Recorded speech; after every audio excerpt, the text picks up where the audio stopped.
Mike Greenberg. I'll spend the first part of the call with entrepreneurs. We have 5 entrepreneurs pitching today, and I'll work with them first.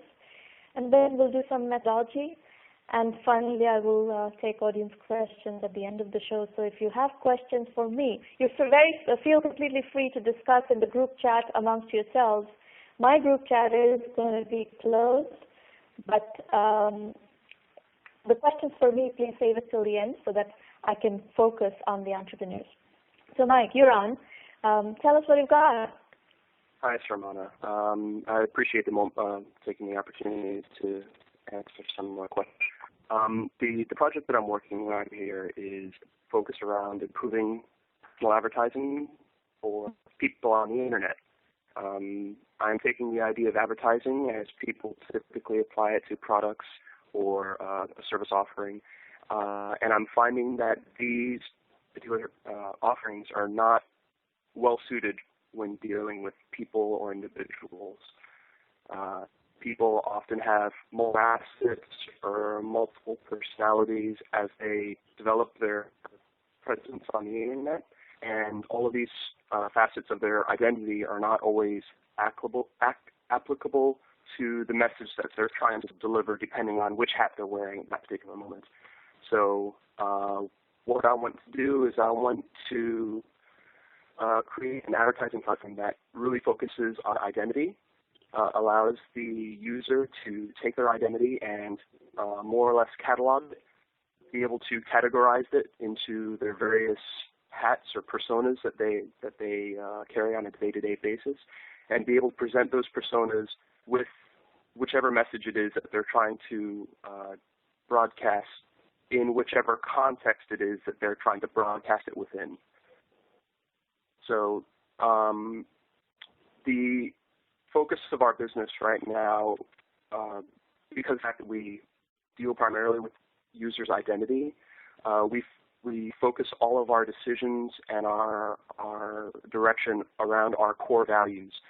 That's privacy first, full disclosure, which is complete transparency with everything that we do, and informational freedom. So you can take your information that you put into our system and pass it around anywhere that you want.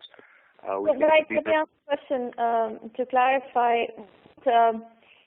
Are you expecting that this identity is going to be residing in some, place where the action, like, if I have a photographer identity, let's say I like to take pictures and I have a portfolio of pictures and I want to advertise myself as a photographer, and I have an identity that is, custom packaged to look good in a photographer context.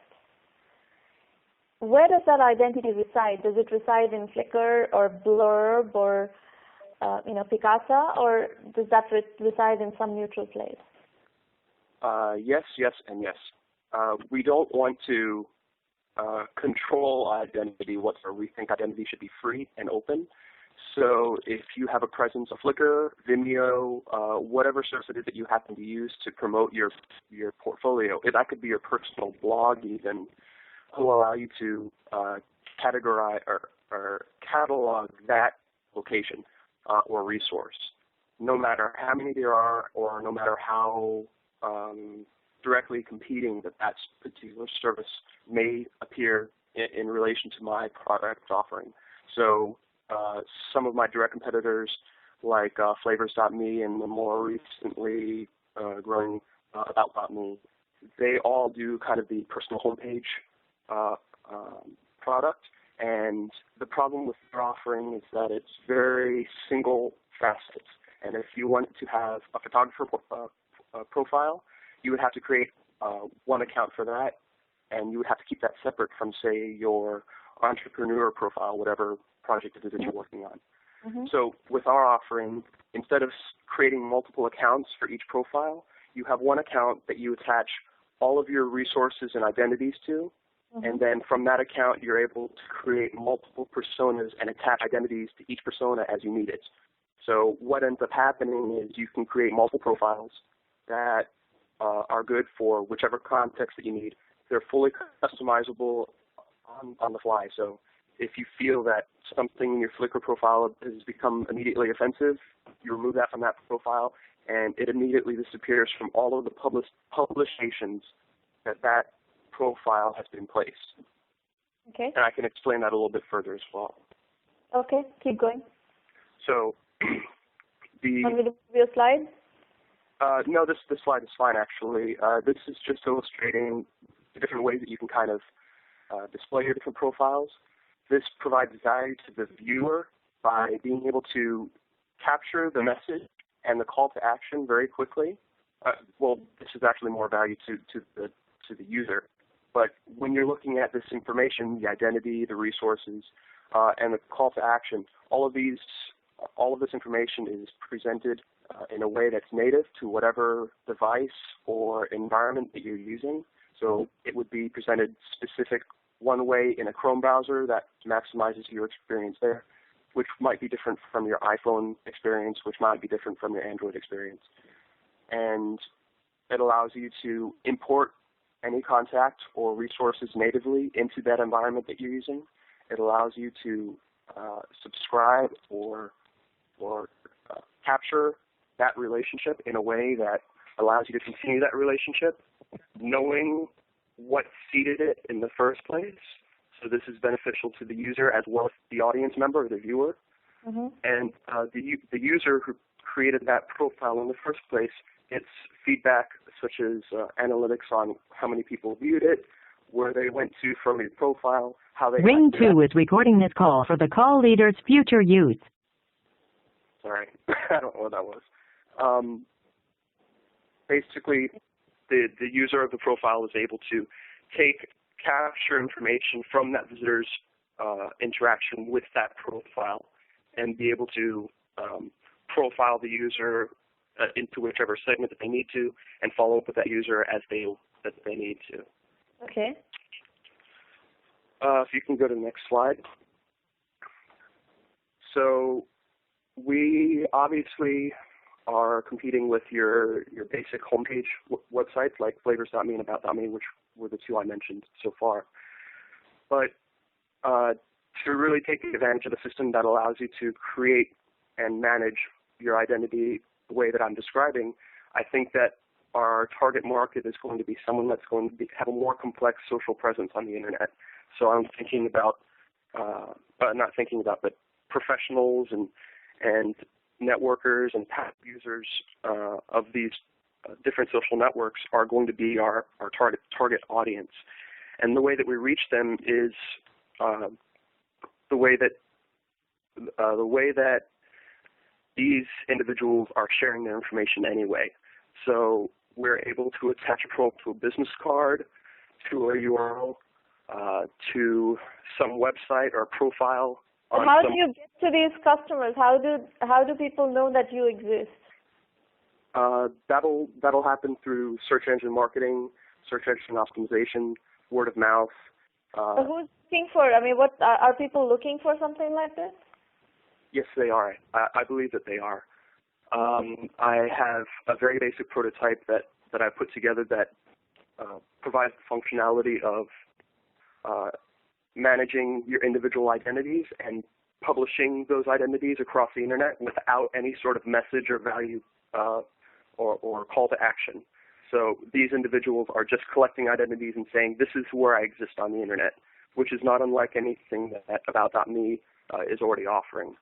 And in the few short months that we've run it, we've gotten approximately 1% conversion on about 200 unique visitors, 2,000 unique visitors. So we have approximately 20 to 30 users already using the system.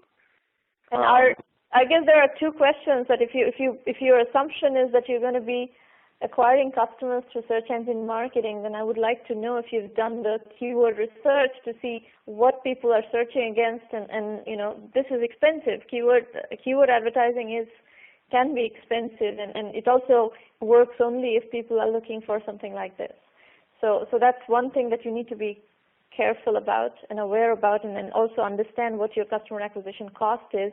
And then once you acquire those customers, what is the pricing model? To address your first part, our initial go-to-market strategy is not going to be search engine related. Our first approach is going to be attaching our profiles to business cards.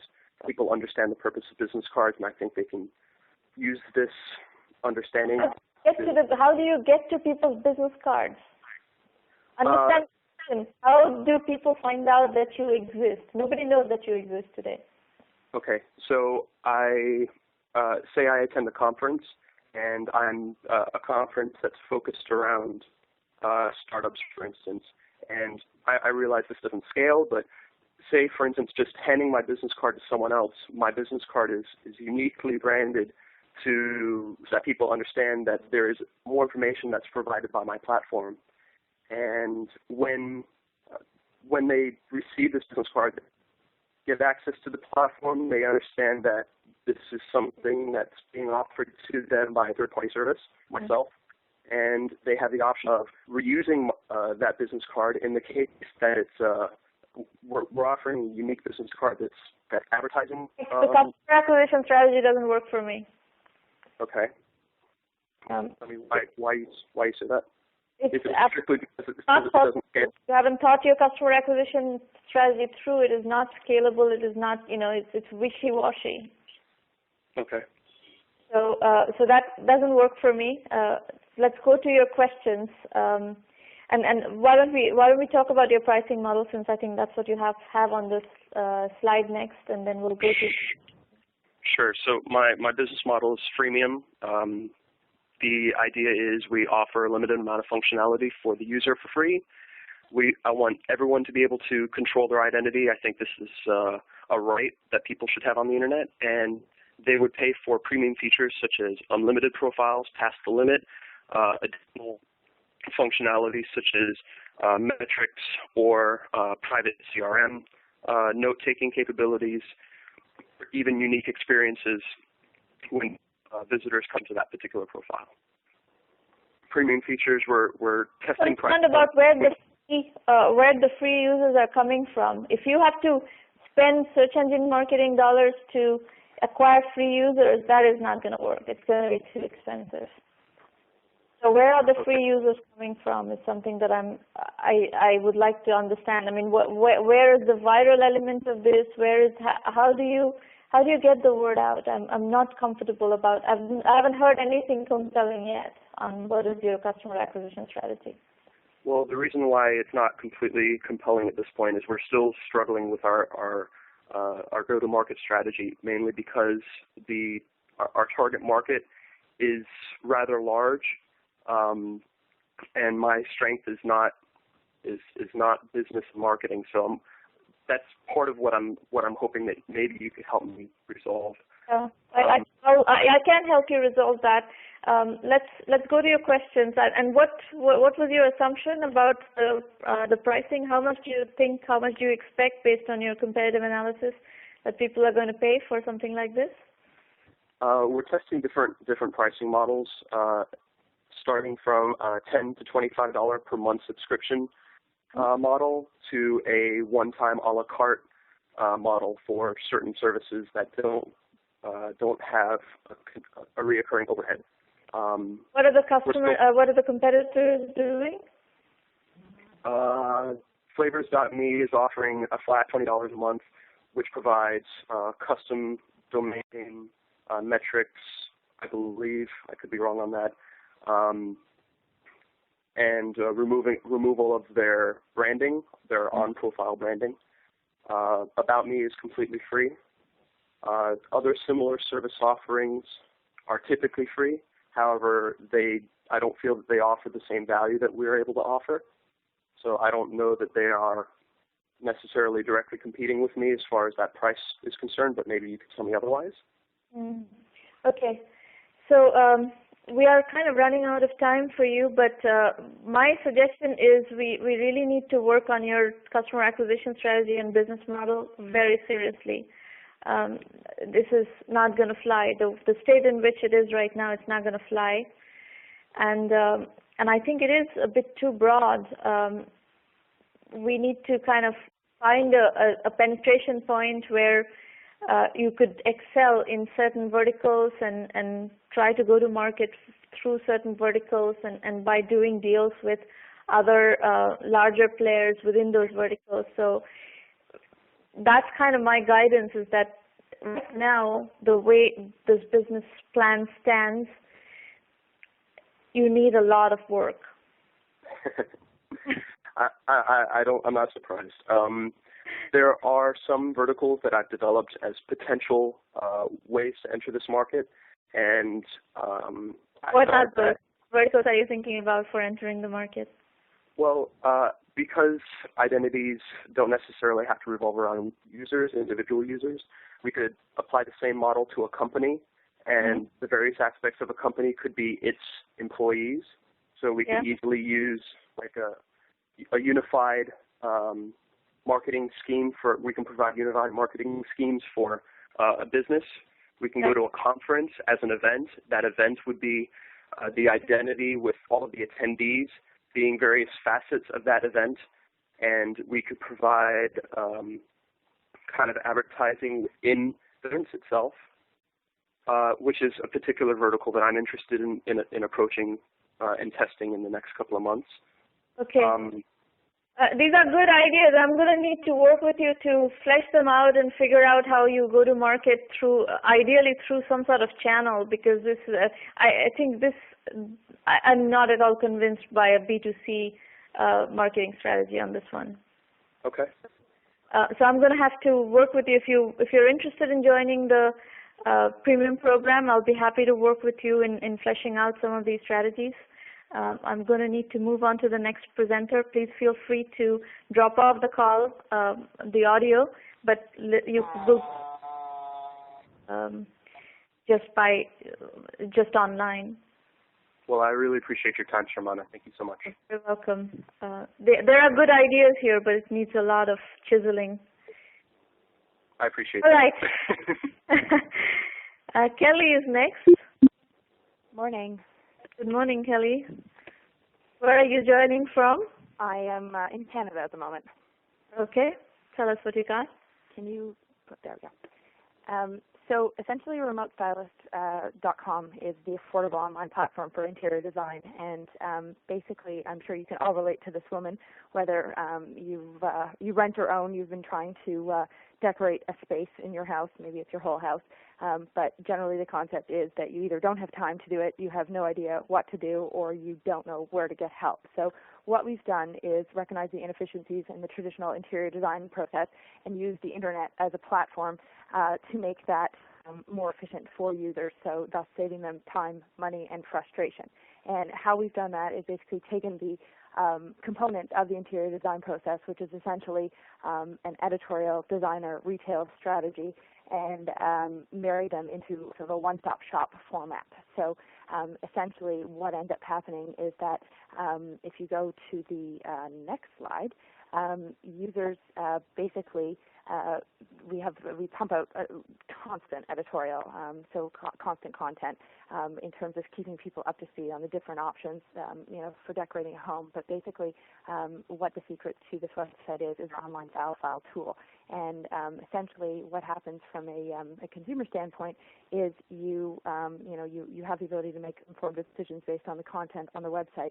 But then basically, you're looking for some help of some sort. So we have 4 different streams of help. Basically, you want to either do an element in your room, so maybe you want a new paint color or new flooring or window covering, something like that, or you're redoing the whole room, or you're not doing anything that's room specific. Rather, you have sort of a to-do list or shopping list saying, maybe I need a chair for my living room and an end table for my bedroom and a pillow for this couch, and it's sort of an itemized list. The 4th and last one is that you're moving from home to home. So you either need to get your house ready for sale or you're moving into your new house. And really, at that point in time, you're just trying to figure out what from your old house is going to go in your new house before you can sort of plan what you need to expand. So those are generally the different criteria when people are looking for some sort of design or decorating help. So essentially what happens is users come onto our site, choose a package, and all of our packages are flat fee. They range in price from $19.99 through $2,500. The average price of them is about $630. Most of the elements of a room are under the $250 mark, so they're extremely affordable. And then when you get let me ask a very basic question, Kelly. Is this a retail site? Are you selling merchandise here? After the design advice, it's a consumer platform. So you have to basically you get so it's designer, editor, designer, retailer. So you can get the editorial for free. You pay a flat fee service for the design advice, and then afterwards you can purchase the furniture via the site as well at a steep discount to what you pay retail. But you have to get the design advice before you do that. So it's not a traditional e-commerce platform. But it is an e-commerce platform. Are you taking inventory and selling products here? Yes, we are, but it's locked. So you can't. If you just wanted to come on and buy a couch on our site, you can't do that. So help me understand the operational part of this site. So this design advice that you provide, is it a personalized design advice being provided by human beings, or is it a software-based? Yes. No, it's with designers. So essentially what you do is you pick whatever advice you need, which were the 4 categories that I just explained. Then we have built an online style file tool. So this is basically if you think about it offline, basically your designer comes over to your house, you pay an hourly rate, all this sort of process, this interaction goes on via the phone or via the internet, and then basically they come back and present you with a portfolio, generally a blank leather folder with the content and swatches and things in it. We've replicated that process online. So you basically come on our site, pick the package, pay for it, and again, it's flat fee. It's not based on an hour. So if you're doing a whole room, it's $799. Great. You go on, you go into our online our client center, and you do. It's sort of like a wizard, so it walks you through. There's like a style file tool. You upload photos of your room, and then you answer some pertinent questions. And based on the results of that, you're matched with an interior designer, like a real live person. We've taken the whole communication process out of email because we all have enough of those. So we have a client center where everything streams back and forward and keeps record of. And then essentially within, you're very involved, the consumer is very involved in sort of the decisions going on, but within 7 days, you have your style file, which is basically your online design plan. And that basically breaks down into, so there's some inspiration shots, there's some room layouts, it's color palettes, it is, all the different furnishings within the room that we've recommended for your space. And some of them... Designers doing the shopping then after that from your site? Basically what happens is that you get a pretty style file back, and it's online, but it could easily be PDF'd as well. And basically you get that back, and then you go back into your cart, and you can purchase the different items that we've recommended online. You already know they fit your space, they're going to go with your look, all those sort of things. So how many designers do you have on your staff? Right now we're working with 3, so it's very small, but that's what we're working on building up. If you go to the next slide, if we just jump around here a bit, basically we did a 1.5 years in beta, which was a long beta, but this company was formed out of another one. Basically did our beta live, and then basically took the whole concept offline last summer, rebranded, and because the website is a consumer-facing front-end site with a B2B portal behind it. So basically, we rebranded, relaunched that in the fall, and now we're just building out. We're sort of rolling out the marketing aspect again. So the designer count will go back up, and the concept here is that the style file tool, the big sort of underlying secret to this thing is that the style file tool, which is a tool that the designers use to generate this portfolio, this online style file, has a huge sort of component of furnishings in it. Where designers waste most of the time is in sourcing.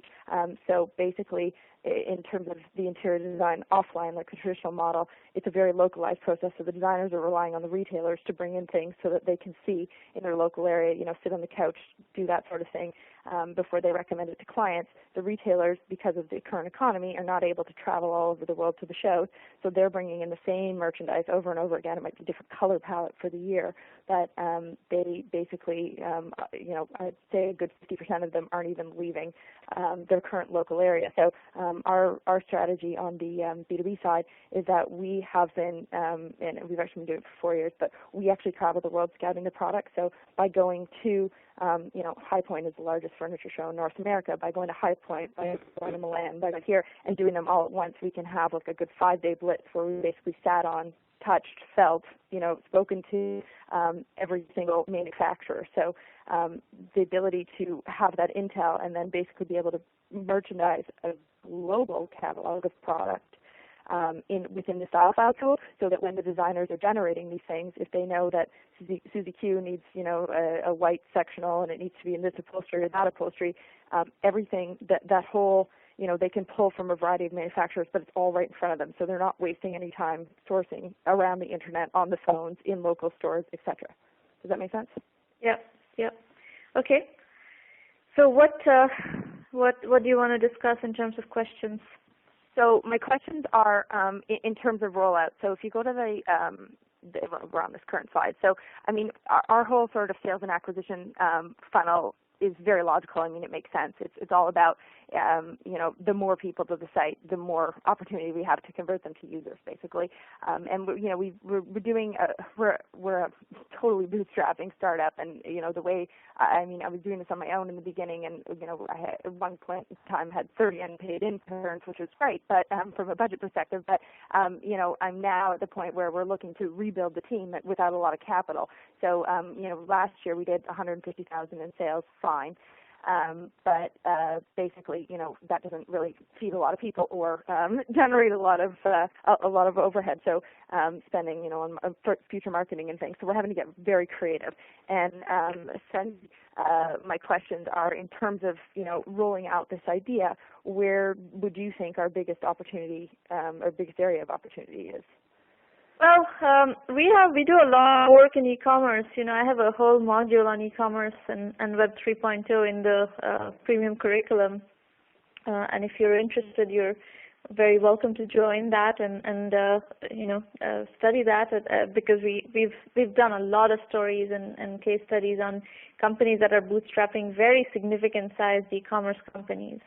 And I like the fact that you are doing this personalized design service on top. I've seen some other companies that are doing that as well and very successfully selling large ticket items. Some of the strategies they're using are SEO and PPC and for customer acquisition and inventory financing, largely for in terms of managing the scaling process.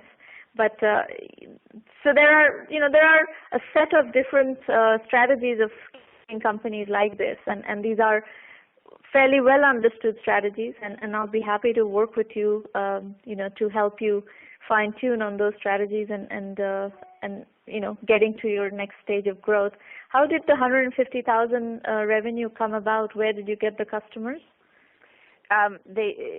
Some of it was word of mouth, but they literally just thrive. And a lot of our success is just, we've been featured in the New York Times, the National Post. Like, we've had a lot of third-party press. So some of it comes from there. But, I was surprised that our model in the beginning was retail oriented. It was very the home, and you'll sort of see what happened. We also picked up commercial clients, so a good chunk of that was from American Express and Live Nation, and those commercial clients are generally clients that are they're large multinationals that have a lot of red tape and a lot of politics, and they need things online to pass to the various departments. So that was an interesting, it was sort of a surprise that they came in the door, but they came in the door because they're very budget conscious, and, at the end of the day, it's got to be project based, and designers have, the trade, the interior design business and the trades, if anybody's renovated, you always know, you can expect to pay 50% more by the time everything's said and done. So these kind of clients were like, look, we have, whatever our budget is, and we stick to our budget kind of thing. So, but I would say it's very, there's a good chunk of it that hears about it and is referral based, but I think that this concept of doing design online won't be mainstream until the end of 2012 at the very earliest. There's a huge educational component to it. And there's a lot of people saying they're doing online, like a lot of designers doing online design, like even Winder Smith, who's out in California and very popular, just launched an online design. But the concept is you communicate online and then they mail you a package back 6 weeks later, which doesn't say online to me at all. So I like the idea a lot.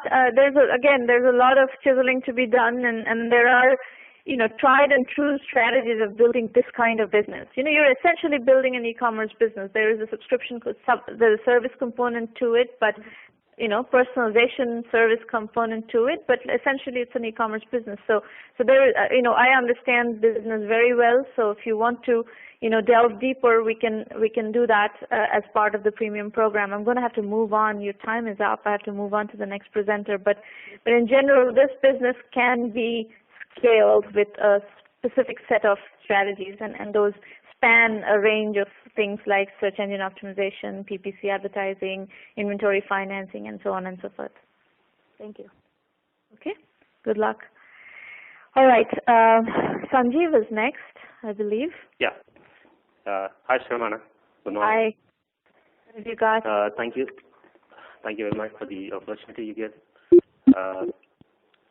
Okay, so just to give you a brief about what we're trying to do here. So we are an information management group of people. So we're trying to do a product which we are calling it as a BizZini, which is going to be targeted for the small and medium retailers who have an issue in terms of filling the gap between shop floor and top floor. So based on our research and the experience we had in the retail sector specifically, we found a lot of problems in terms of what happens at the shop floor, and always decisions are made at the top floor, and there's no proper engine which can connect both of them and take the right decisions at the right time so that you're headed towards the profitability. So the product, we call it as BizZini, which is IDMP, Informed Decision Making Platform. So it's altogether a platform we are trying to build, which will enable the retailers to collaborate between the different areas, like the CXOs and the regional managers and the shop managers. So this platform will give the collaboration opportunity between them, so that the decision is taken on the right product, so that the the profitability is achieved. So to dive inside, so there are a lot of times my shop has all the inventory and I'm supposed to sell it with the target dates. Due to the localized factor, what happens is there might be a demand picked up for a specific product. It could be a specific SKU item, or it could be a specific category. But there's no authority given to the shop manager to take a decision to run a spot promotion on that particular product. So you need to depend on the decision of the regional manager or in the head of the country or something like that. So traditionally, the way it's happening is you depend on the historical data, transactional data that has happened, and based on that, you take some decisions and you just push it down to the shop floor, and that will not work a lot of times. So that might give you a lot of problems, like you are not well equipped with the product that you are supposed to sell at that time because of the demand, or you cannot procure on time, and the procurement cannot reach you on time to the shop. So considering all these problems, so what we thought is, number one, the problem is there is no localized intelligence.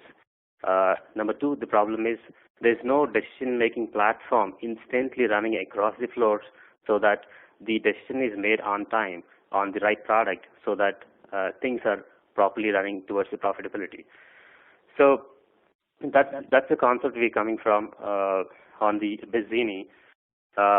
So how do we go is like... Sanjeev, do you have experience with the retail sector? Yeah. You do. So you know the decisions that need to be taken. You understand the data structures. You understand the workflow of this business. Yep. Okay.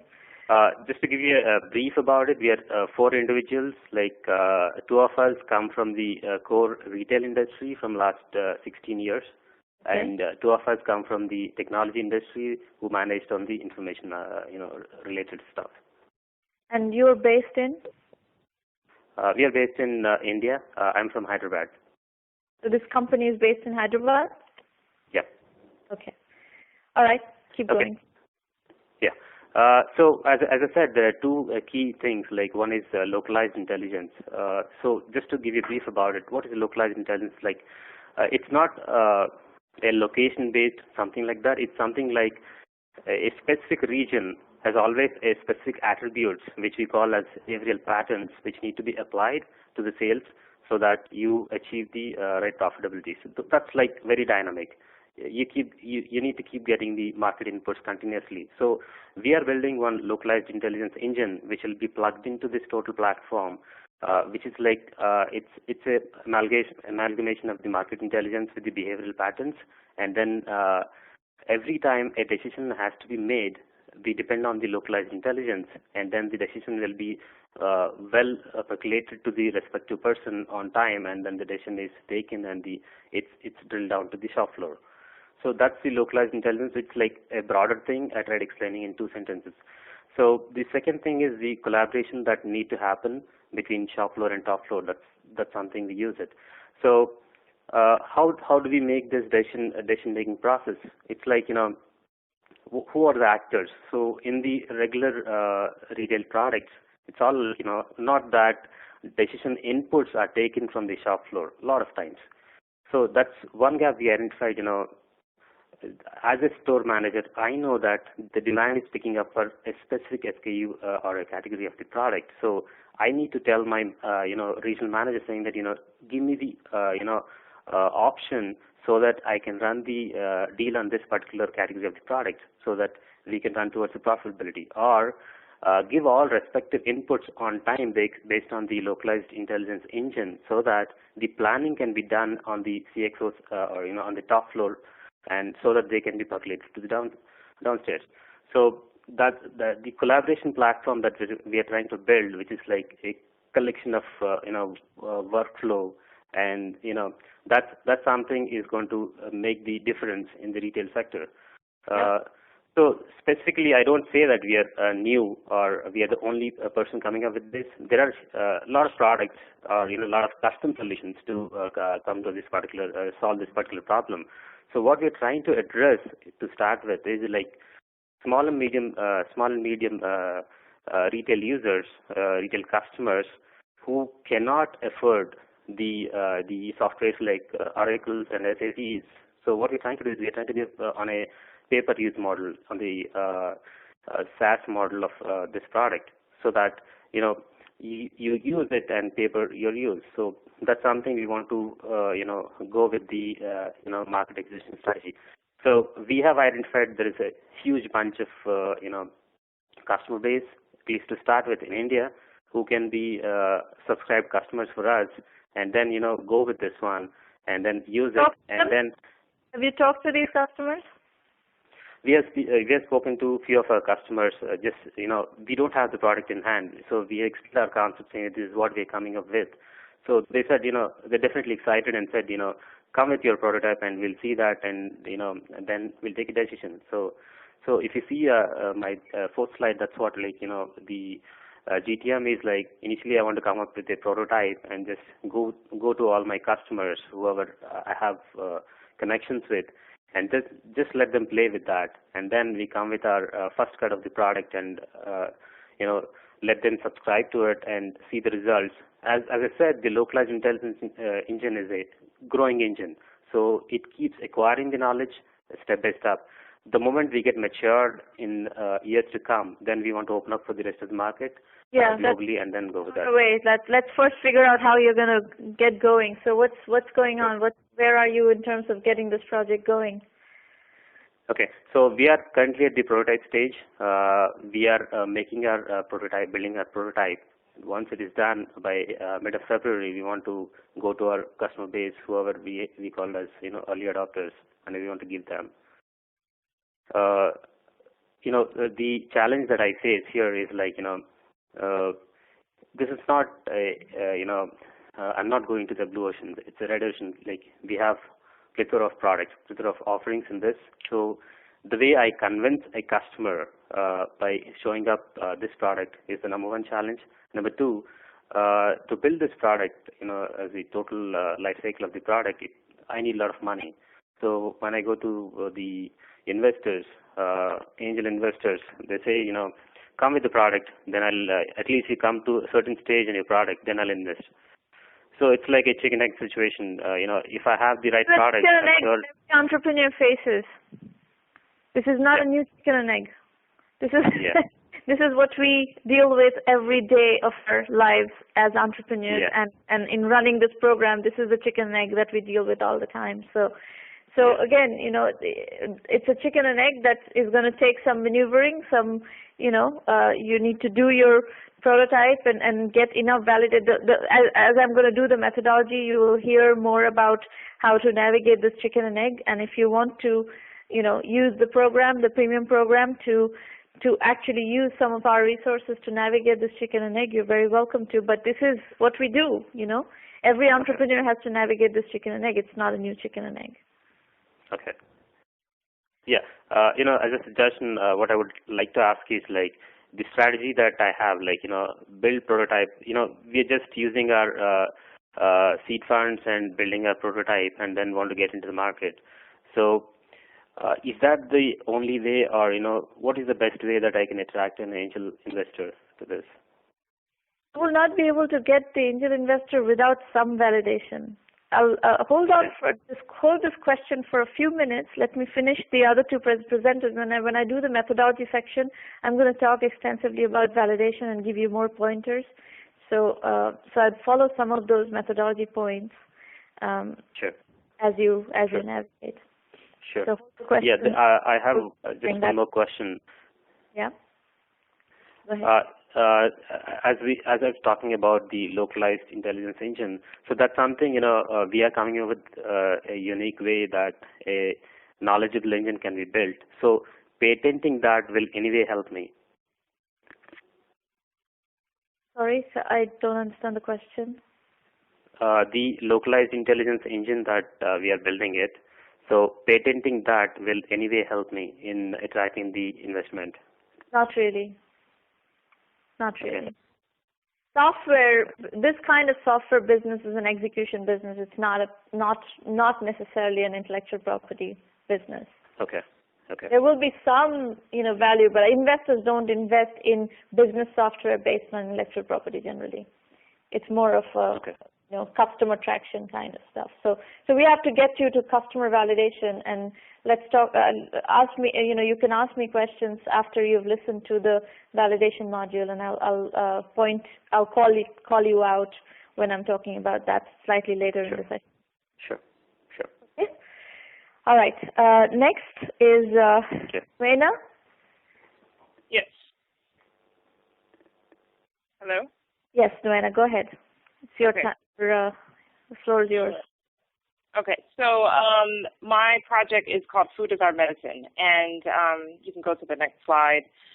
It's basically it's an educational and training online initiative that I want to take on to basically train, educate, and guide the next generation of urban global leaders to create sustainable plant-based lifestyle businesses that would go on and create sustainable economies, create healthier living and eating options in urban communities, and thus foster a healthier planet. Okay. How do you do that? Okay, so the leaders or students, they would take an online course from myself that would train them about what a plant-based lifestyle and diet is all about. And then through an online practicum, with my guidance, they would create a project and work with me on an ongoing basis. And so some of these projects could be anything from community co-ops or community garden, healthy eating establishments, farmers markets, organic food delivery businesses, or any of those sorts. And who pays for all this? Okay, so you can go to the next slide. So basically, the individuals, the students, they would sign up to take the course. It would be an online course of anywhere from 4 to 6 weeks. and then they would sign up and do a practicum. And I guess, we're kind of jumping ahead, but those are basically my questions. This is a very new project for me to launch. But then through a practicum, and I don't know if it would be like a membership or some sort that they would join for maybe 6 months or a year, but they would pay for that, and then they would have access to me for coaching and guidance. And basically, the people who I'm looking for are people who are, are entrepreneurial leaders who have an interest in the health and wellness business and who have a desire to want to create healthier living options and conditions in their communities, and specifically people in urban communities. Yeah. I have a number of experience in this business. I owned my own organic raw foods restaurant in Los Angeles. It was also a catering company. I had a product line in over 30 Whole Foods stores in the Southern California area. I coach and consult individuals and organizations about living healthier lives now, as well as... in your network, do you have people who like this, the kind of people that you're looking for?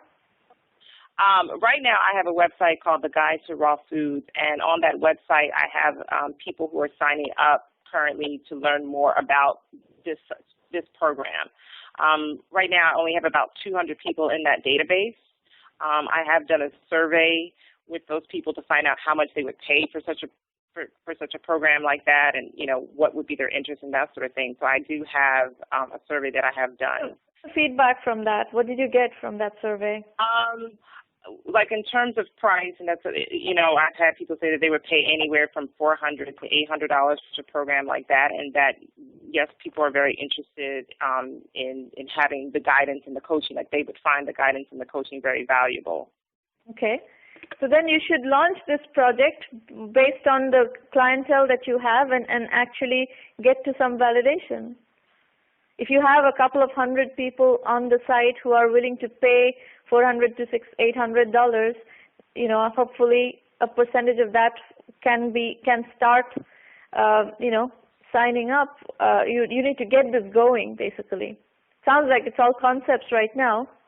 Yeah, it's very conceptual right now. My challenges or issues or my questions, and I guess you can skip to the next slide, is the specifics. Well, that's my bio. The specifics of it, like what technological tools do I use, bringing on either marketing partners and how can I market something like this. I plan to create a website for it, foodisourmedicine.com or something like that, but my questions are more specific, like how do I do the search engine optimization to bring more people to the site, to learn more about the program and things like that. I can't answer all, this broad set of questions in 5 minutes. So all I can do is point you to our premium program, which will take you 30 to 50 hours of curriculum, and I would like you to digest that curriculum because it sounds like we're starting with a very basic level of questions, and join the premium program, and I'll be able to coach you within that. But in 5 minutes, I cannot answer this kind of broad set of questions. You could start a blog, using WordPress. I can't really teach you search engine optimization in 2 seconds, but there are, we know how to do online businesses. If you hang around, I'm going to give you a 10-minute methodology to get things started in terms of, your exploration. But really what I would recommend is just put yourself through the training program that I have put together so that you can learn how to put together your training program for the audience that you're trying to attract. Okay. Okay? Sure. And hang around. You don't need to be on the call, but you can listen online. I'm going to do 10 minutes of methodology, which will give you a start, basically a starting point for your, entrepreneurial journey. That's the core of our methodology. It's just a sneak preview into our methodology. Okay. All right. Next is Udemy, and that's Gagan. Hi, Sramana. Thanks so much for putting this on. I've enjoyed it so far. I run a company called Udemy, which stands for the Academy of You. Simply put, we're the easiest way to build an online course. our goal is to make it possible for the millions of experts all over the world to easily share their knowledge online. And high level, what that means is that we allow experts in various fields, whether it's a personal training expert, someone who's expert in health and fitness, someone who's an expert in entrepreneurship like yourself, or someone who's an expert in leadership and development, to create an online course. And similar to the way that it's very easy to build a blog through WordPress, we want to make it that easy to teach over the internet. And what is the business model? Sure. So it's coming up, but we basically let people charge for their courses, and we make 20% of whatever they make. And so it's a transactional business model. Okay. Well, we just heard from somebody right before you. Noena was talking about a training program that I think one of the things you should do is ask Noena if she would use your product. Noena, you are on public chat. Tell us, would you use a product like Udemy to get yourself going? Absolutely. I'm actually on his website. Absolutely. Oh, good. Awesome. So there you've got a bit of validation, but keep going, Gagan. Sure. So we launched in May of 2010, about 8-9 months ago now. Yeah. We raised $1 million of financing from a group of angel investors here in the Bay Area. You are based in the Bay Area? Yeah, we are. Yeah, okay. Palo Alto. Okay. We're a team of 5 people now, but our founding team is 2 engineers and 1 business guy. I'm the business guy. Mm-hmm. Since we've launched, we've had over 2,000 instructors build over 4,000 courses. Mm-hmm. Or start 4,000 courses, kind of like if you create a blog, you may not necessarily populate it, but a certain percentage of those people have. Mm-hmm. We're doing something. Hey, how many of 2,000 instructors have actually created real courses that can be monetized? So until about 2 months ago, we didn't allow monetization. So a lot of the people who were creating courses were creating free courses. There's something on the order of 150 to 300 real courses on the site that if you took it, you'd be like, well, this is pretty valuable and unique content. Okay. And then we have another 1,000 courses that we've uploaded ourselves through YouTube and other channels. Mm-hmm. Means by getting content from other channels, open source content. And most of the people who leverage our site right now are finding a lot of value in both having a mix of content that's unique and content that's curated from other places. And how much traction do you have of this, like 150, 200 courses that are real courses? How much viewership is that getting? Sure. So we're doing about 1,000 visits a day. So each course does something like, 3 to 5 people are taking it on a daily basis, and obviously it's extremely skewed towards the more popular courses.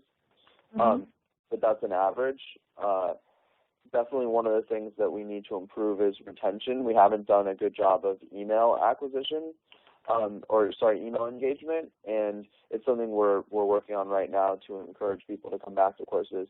Almost every course on the site that's been around for more than 2 or 3 months has over 120 free subscribers. Mm-hmm. And we launched paid 2 months ago, and we did about $7,000 in paid courses in the last 2 months. Okay. Okay. So high level, the value we provide to thought leaders and instructors is we provide them an easy way to publish content. So this slide is all about you have the ability to publish PowerPoint presentations, you have the ability to publish videos, PDF articles, you can write blog posts, and you can publish audio and video content. And so fundamentally, we provide a way so that the people who are trying to teach have all the content tools necessary to put their information out there.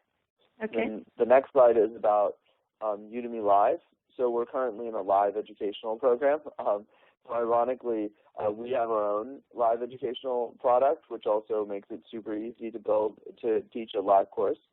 One of the things that makes us a little different from existing ones is we do a lot of multi-party video conferencing, and we're also completely web-based, similar to Vivu. So in that sense, it's very easy to use our product for consumers, whereas products like WebEx and GoToMeeting are very difficult for consumers because they have to download a product and there's too much friction there. Yeah. By the way, we are not using the multi-party video conferencing function here just to keep the technical glitches to a minimum, but this platform does have multi-party video conferencing for up to 8 skins per session. So we could be having all your presenters presenting as live video feeds within this platform as well. We'll gradually probably bring that in as well, but just as we are making the shift from DimDim to VView, we are kind of controlling the risks of technical glitches at the moment. But yeah, I understand. Very cool. Yeah, no, I wouldn't necessarily argue that Udemy Live is a unique product, just that having a full suite of tools, both the video content, the PowerPoint, that sort of static content that's available all the time, and then also having a live offering provides us with a unique, complete set of tools so that if you can go to one place and sort of do all of your educational requirements.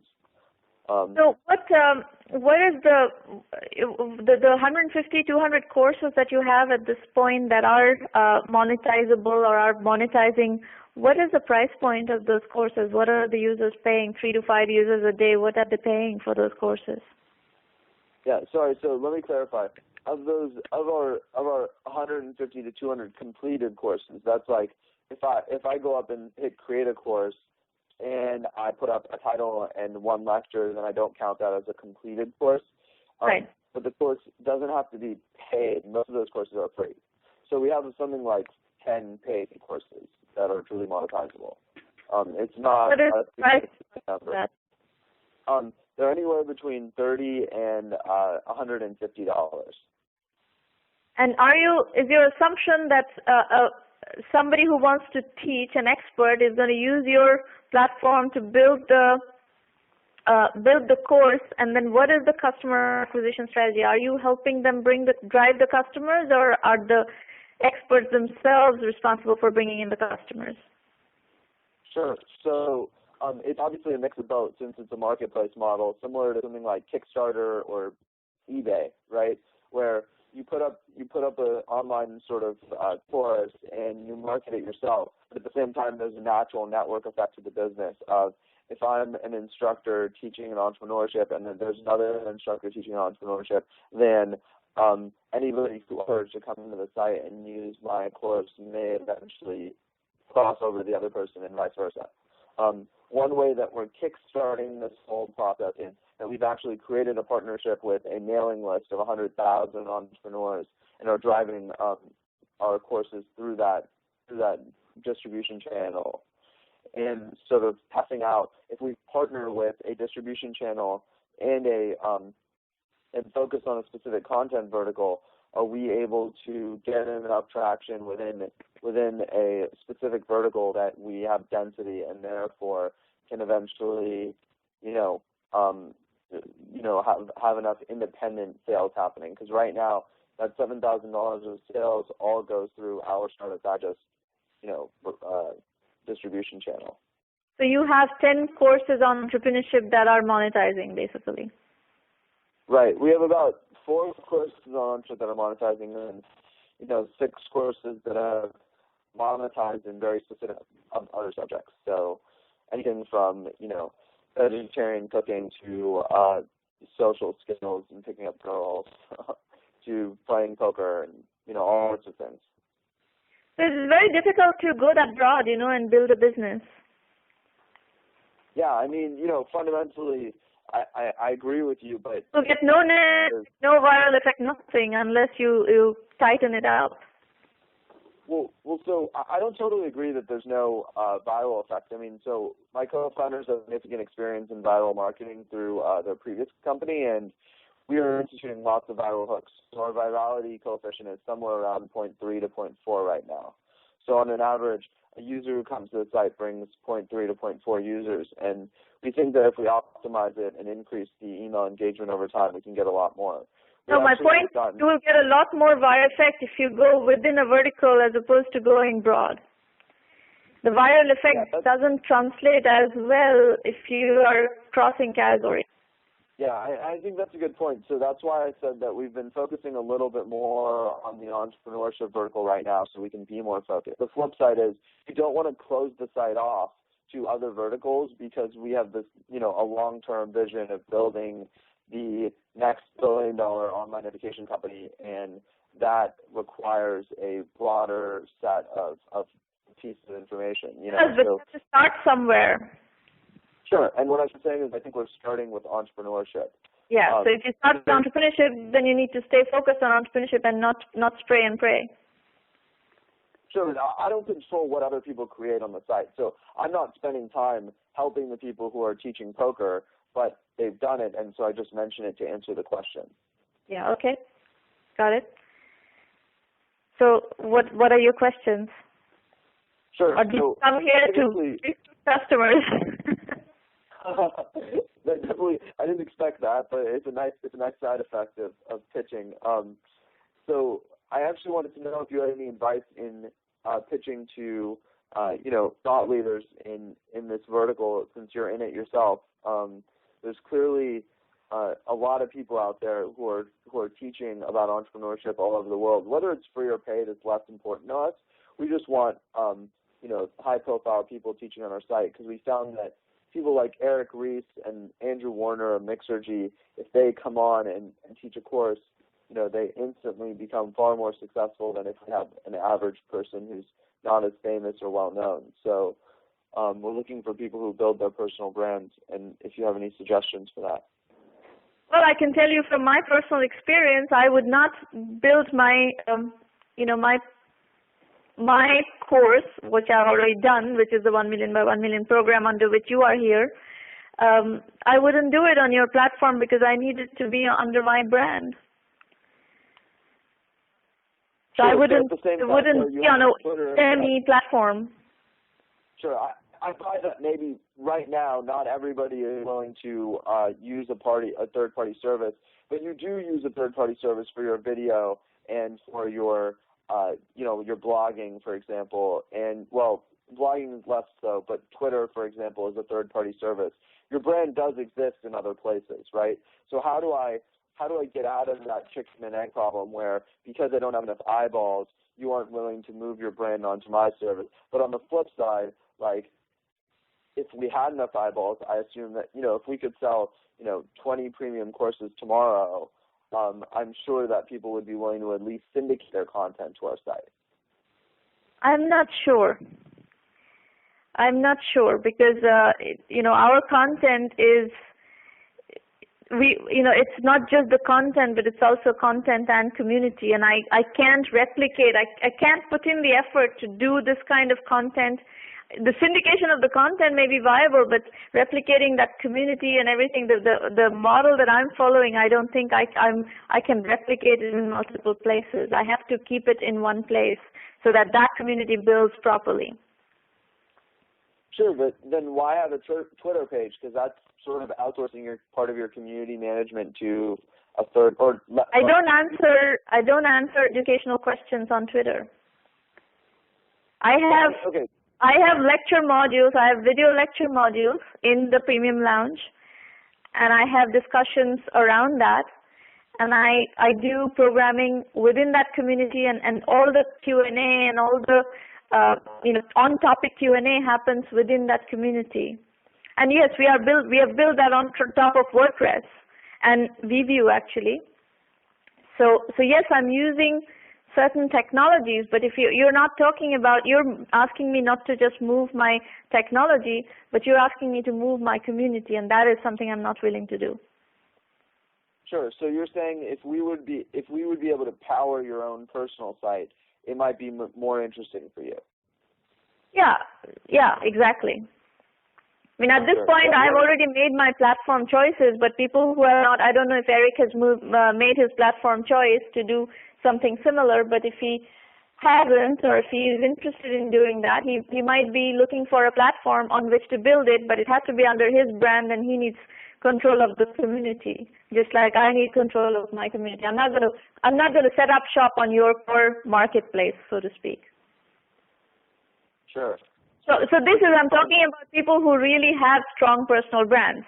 There is also a category of people who don't have that strong personal brands, who are probably going to be willing to do it on your site. But if you want the real thought leaders, the people who have real personal brand and are having, can pull a lot of people, those are people who are not going to set up shop on your marketplace. I wouldn't. So you have to check with other people to assume, to make sure that this assumption is correct, but my guess is they won't. Like Guy Cow is not going to come and set up shop on Udemy. Yeah, we have had some people do it. I agree it's been challenging. So it's been one of those things where something like 5 to 10% of people are willing to do it, and we're hoping that over time, more and more people will become accustomed to hosting their online courses on a third-party service. When Twitter or Facebook. That is true. I think that is a reasonable assumption, but I think you're going to get the, second, third-tier thought leaders. You will not get the top-tier ones. Sure, that's a fair point. Which is fine because there are a lot more of those. Right. Well, unfortunately our business isn't about selling to instructors, so we don't make money based on quantity of instructors. We make money of quantity of students. But I get your point. But all these the small time instructors will bring in, if you let them if you equip them with marketing tools, they will be doing their own marketing, and they will be bringing in students from their communities as well. So don't ignore that business model. That is a reasonable business model, actually. Sure. Yeah, and we aren't. To be fair, my point is just I'm finding that it's been a little bit more challenging than we expected to get at scale with that business model. And we put up one course with famous people on it, like Naval Ravikant of Venture Hacks and some other people like that. And we sold it through a distribution channel, and we had literally 150 people buy the course in a day. Yeah. Naturally, that's the brand value that's the credibility of the instructor that you're selling. Okay, no cool. question. Well, thank you, Sramana. You're very welcome. All right. So, Ravi, is the poll set up? Do we have a poll set up yet?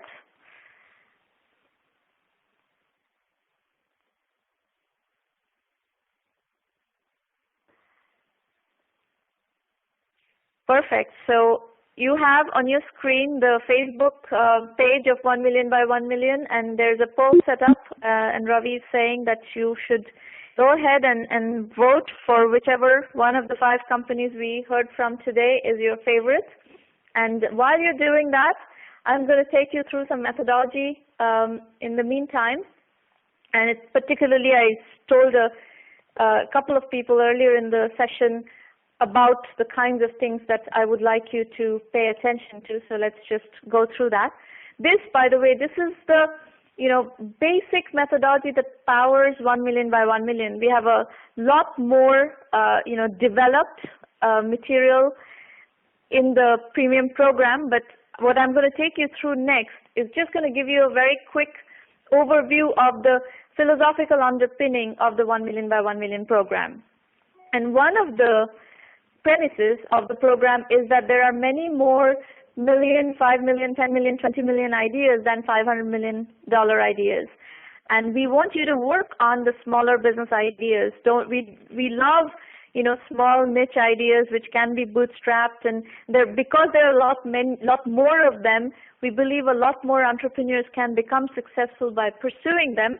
But there are certain financial structuring, certain corporate structuring, certain strategic marketing strategy-wise and sales strategy-wise, you're going to have to make choices which are slightly different from those companies that are going to pursue venture capital and are going to go after the $500 million, billion opportunities. So that's just the philosophy that we are not so focused only on the VC worthy, venture capital worthy, very large market opportunity business ideas, and we are probably one of the very few organizations, entrepreneurship development organizations, that have a much broader focus and a very, very big focus on bootstrap businesses.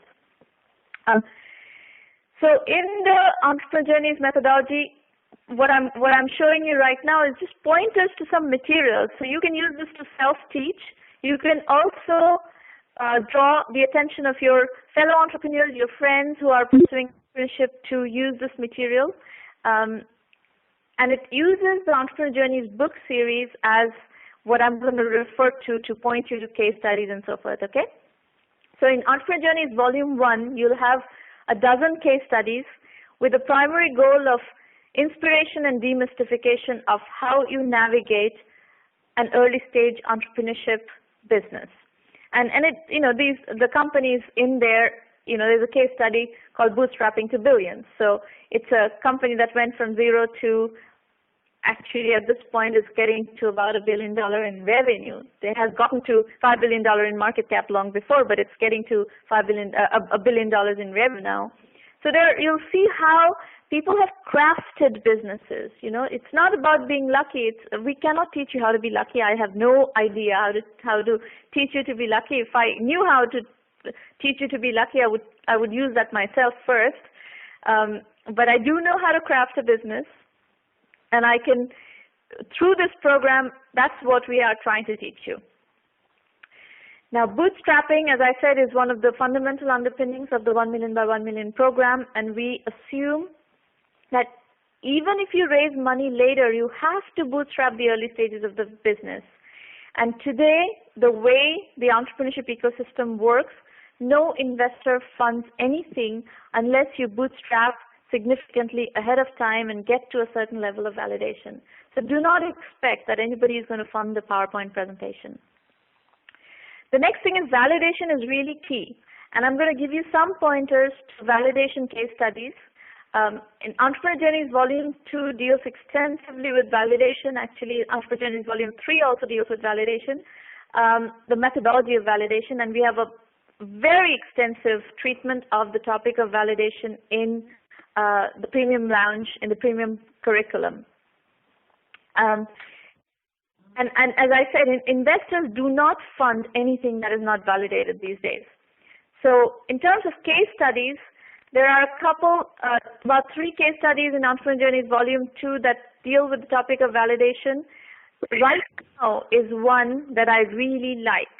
So Sanjeev, you may want to particularly look at the Right Now case study. It's how Greg Gianforte, the entrepreneur who started Right Now, which is now a very significant size company, CRM, SaaS company, got to about $6 million in annual revenue without any external financing. And it's a fabulous, fabulous story of bootstrapping, fabulous story of how he did idea validation early on. Murli Thirumali, the Ocarina case study, Manoj Saxena, Webify case study, they all deal to some extent with validation. And in the curriculum, in the premium program curriculum, I have a lot of lectures on validation, B2C validation, B2B validation that are very helpful, that would be very helpful to you as you are going through that stage of your business. Positioning is the other topic that we spend a lot of time on in both the free program as well as in the paid program. I have an extensive module on positioning. It's an area where I've done a huge amount of consulting. So what I've packaged together for you are lessons learned from my long career in consulting. And the fundamental principle we follow is do not spray and pray. Many of you today, many of you presenters were telling me, we do this, but we also do that. We sell entrepreneurship courses, but we also sell vegetarian cooking courses. Well, this is going to be hard to scale unless you really focus on something and build that business with more commitment and with more focus, because your resources are finite.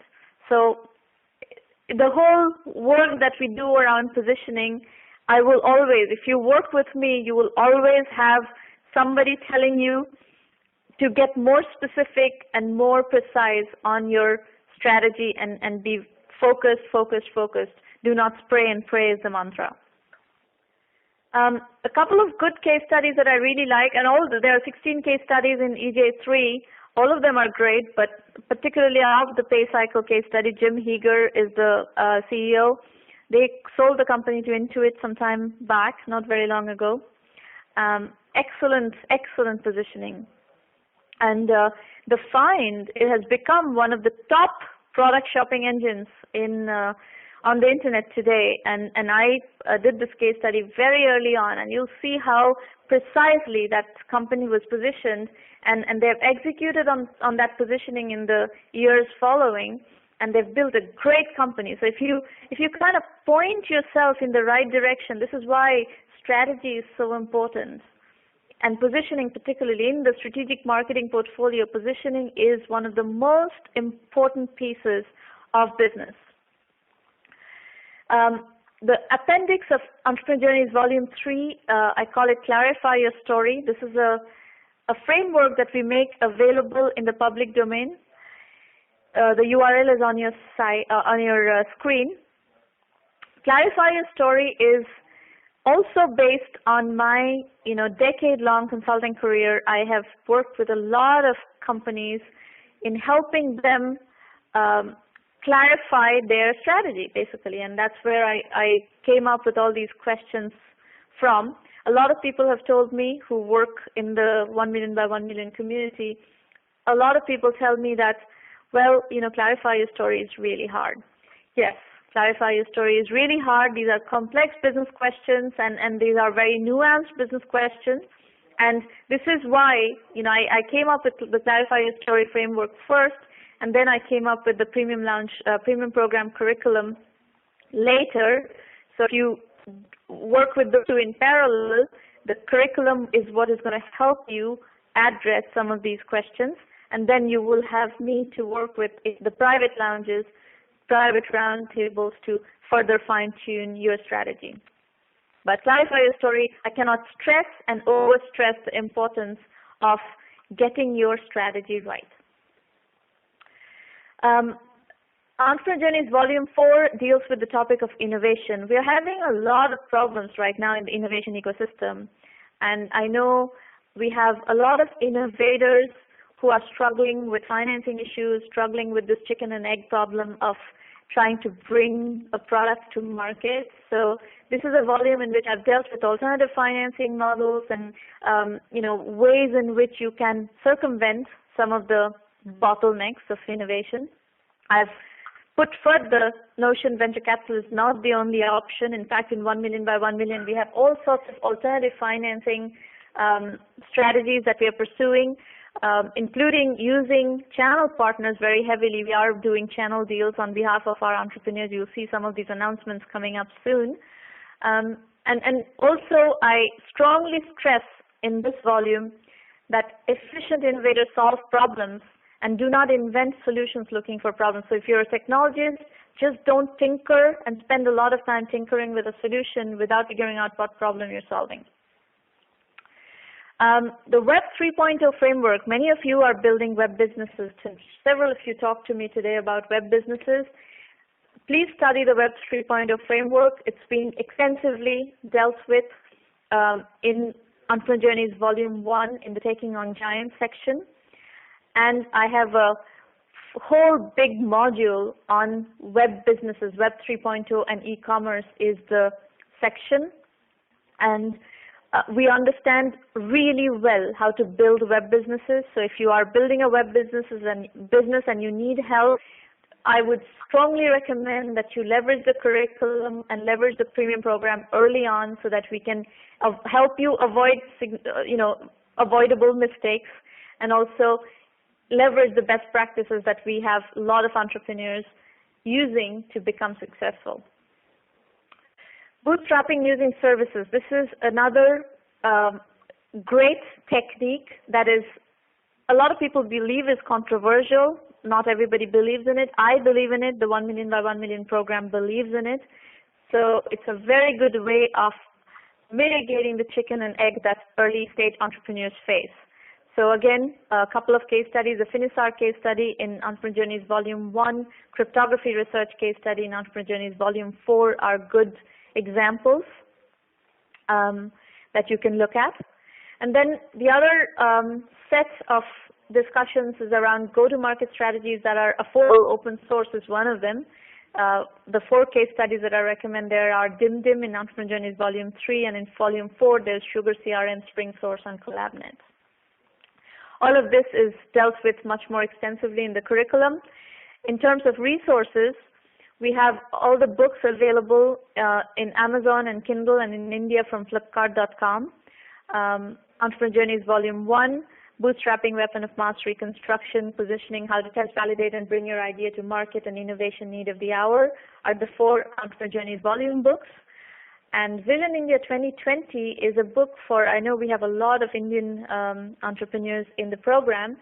So Vision India 2020 is basically my notebook.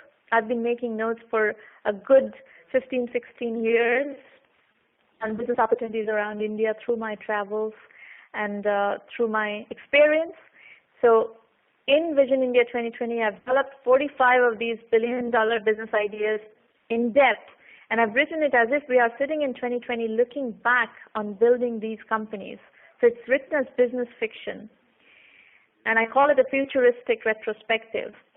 So strongly recommend that you steal these ideas and come join the 1 million program, and I'll be happy to help you develop these ideas and build businesses. And each of these billion-dollar ideas have many, many, many smaller ideas in them. So it's a very deep, very valuable resource that I strongly recommend that you use. The blog, SramanaMitra.com, is always available to you. There's a ton of resources there. And of course, the 1 million by 1 million private lounge and the premium program is at 1m1m.sramanamitra.com. There are, 3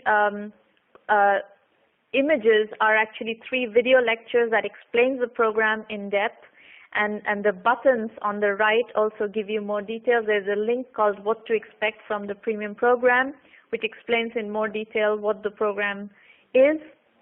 By all means, look at it, and I hope some of you are going to join the Premium Program so that I can work with you much more closely and much more in depth than these 5-minute, 10-minute presentations.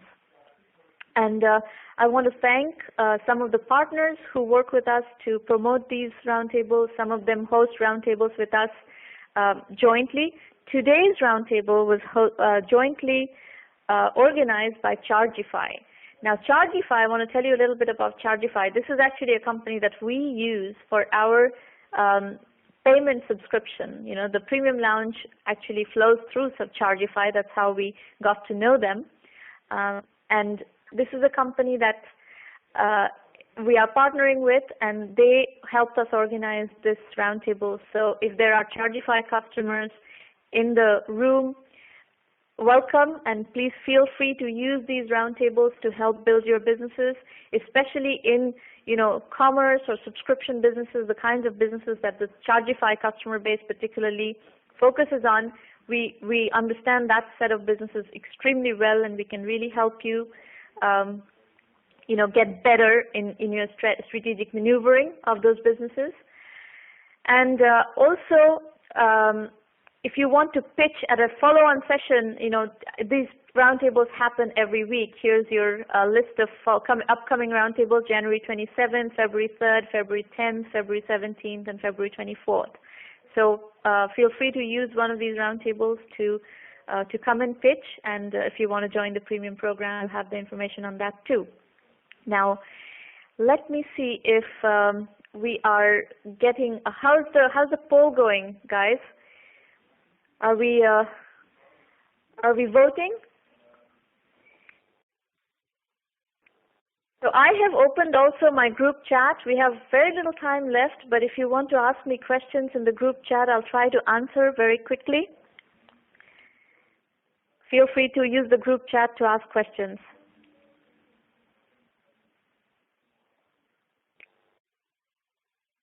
Well, I don't see any questions. All right. Well then, we will see you. We will see you next week. And meanwhile, please, we are not closing the poll yet. The poll is going to remain open, and we'll announce the winner of the poll slightly later in on the blog and the Facebook page. And so keep voting and keep bringing your friends to come and vote, and use the resource. Michael is asking if any of the pitchers were interested in additional direction from you. Is the only resource via 1 million by 1 million? Yes, that is it. That's the only resource, and it's a very extensive resource. So please try to understand the 1 million by 1 million resource, because it's actually very well thought through, and it's priced very low. If you want my time is like $5,000 a day.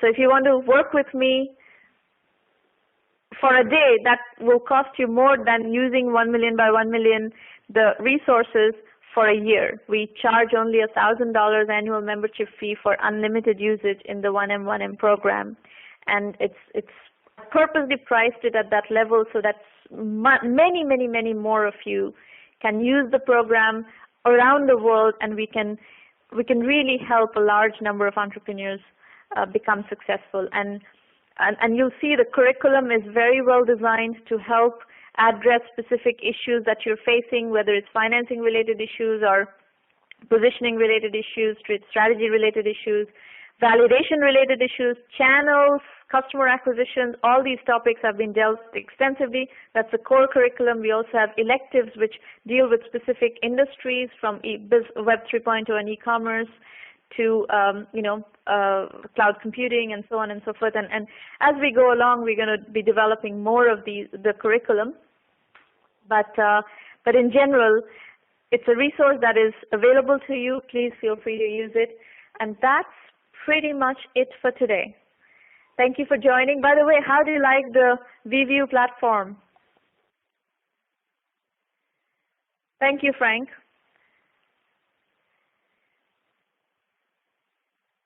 Does anybody want to give us a bit of feedback on VView? The audio issues could be much better, according to Michael. Okay, we will definitely look into that. Bharati, please make a note. Okay, guys, we'll see you next week, and please help us spread the word that such a resource exists. And I really enjoyed all of your presentations today, and hope some of you are going to come work with me further. Bye-bye. Take care.